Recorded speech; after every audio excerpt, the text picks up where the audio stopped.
All right, so it's 2024, and in this video, I'm gonna show you the 5 sneakers that I predict are gonna be extremely popular. Shoes that are gonna be those it sneakers that sell out in 2024. So these are my predictions. Feel free to let me know yours down in the comment section, but I know nothing. I could go 0 for 5 here, but let's just have some fun with it. Okay, first up, New Balance is not going anywhere. And this model you've seen before. A lot of you probably own it. We've got the 1906R. I honestly think that this year is the year it happens for this model. There's an Action Bronson collab on the way. Already, we've started off with 3 or 4 really strong colorways for this shoe. Taylor Swift popped up in it in 2003. And I just don't think that it's reached its max potential. And the price point makes these appealing as well. They're less expensive than the Made in USA pairs. I think we're gonna see more collabs, more celebrities wearing it, and ultimately more sellouts. Okay, next up, the Nike Vomero 5 is not on this list. This year, I thought that maybe these would sell out like the Nike Dunk Lows used to. You know when Nike would drop a colorway of the Dunk Low and it would sell out immediately, but it hasn't played out like that. It's a comfortable shoe, but they get banged up real easy, and honestly, for the price that they're at, I kind of expected a little bit more. And the laces that these come with, man. The laces in the Vomero 5s are just no good. They need to be changed. Give me something that lays a little bit more flat. So my prediction here is that the Vomero 5 takes a back seat, and this model or something similar takes its place in the hype chart. So we've got the Nike Lunar Roam here. It's inspired by some older Nike runners that introduced the Lunar technology, and there's a few updates on them, but I just think that it's a good looking shoe, man. These things are sharp. The colorway, I guess, is not for everyone, and this is just the introductory shoe, but I think that there is so much potential. I don't know if any of you guys were into sneakers at the time, but there's a model called the Nike Flyknit Racer, and man, that shoe took over. It had the sneakerheads interested, it had the streetwear world interested, it had the menswear world interested, and I honestly think that there's been a void since then. Is this it? Is this it?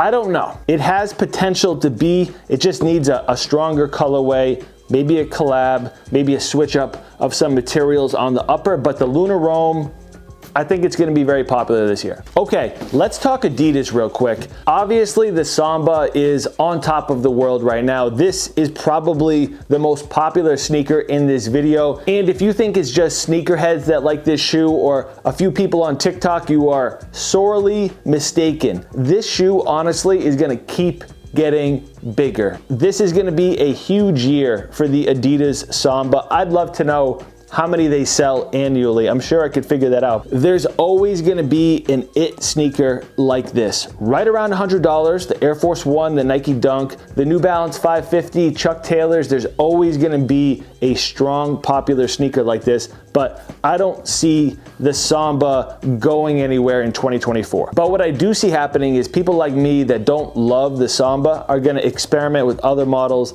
like these, the Gazelle Indoors. I just think it's gonna be a big year for Adidas in general. Any brand with an archive like Adidas has just needs to reinvent itself, and they're gonna continue to crank out the Samba, the Gazelle Indoor, handball, a lot of other models. Okay, prediction number 4. Last year, 2023, we saw a lot of focus on the Air Max 1. The Air Max line is always popular, but the focus was on the Air Max 1 last year, no doubt about it. This year, I think we're gonna see a shift. You guys know I've been feeling the Air Max Plus, and I think that their popularity is gonna continue to grow in 2024, but what I do think is gonna garner a lot of attention this year from Nike is the Air Max 95. Now, it's a bold prediction because these are on sale right now. You can pick them up. I'll link them for you guys down in the description. I love this colorway. I'm waiting till the spring to break these out. We just got a foot of snow. This is a shoe that you walk into Finish Line, you walk into Foot Locker,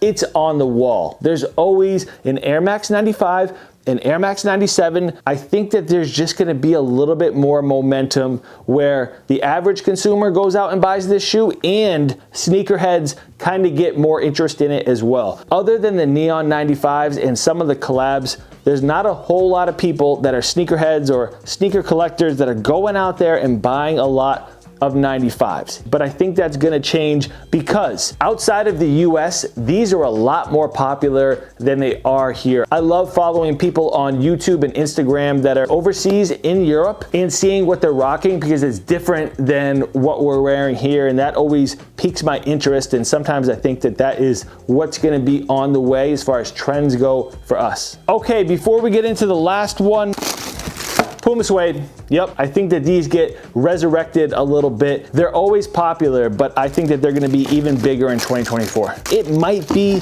the year where we see a suede sell out. And then of course, I think that the Nike SB Dunk continues to dominate. I love what they're doing as far as only releasing these in skate shops and on the sneakers app for the most part. Continue to do that, please. The regular Dunk will do just fine. It's probably gonna do exactly what it's doing now. Okay, so by now you know that the Air Jordan 4s releasing in 2024 are gonna be based off of this mold. So more comfortable, better fitting on your foot, and just an overall better product. Because the Air Jordan 4s, most of them that released in 2023, ow. Ouch. And I will say this, the Air Jordan 4 Olive Craft that is at most outlets right now, you'll definitely be able to get this on sale, is not uncomfortable. This is substantially more comfortable than the Air Jordan 4 Thunder or any of the other Jordan 4s that released in 2023. If Jordan 4s releasing this year are actually this enjoyable to wear, the interest is just gonna go up. And it's smart of Jordan Brand to do this move on the low, because if they come out and say, hey, we're making retros more comfortable, they're acknowledging that they made a mistake in the past. And I hope it continues. If they're smart, which they are, they're probably gonna do this with more models. So many Jordan retros could stand to use a comfort boost without it being some marketing play. I don't need the Zoom ones. Just make these more comfortable on the low. You can mention it. Don't necessarily have it be the driving force. The more enjoyable and less painful a sneaker is to wear, the more often people are gonna wear it. And you want people wearing your products in the street. Let me know down in the comment section which 5 sneakers you predict are gonna be the most popular this year. It's hard to say, these are all just guesses. Make sure you subscribe if you're new around here. If you enjoyed this video, hit that thumbs up, share it, and I have a lot of other videos that just dropped. Go check them out. I'll catch you guys next time. Peace.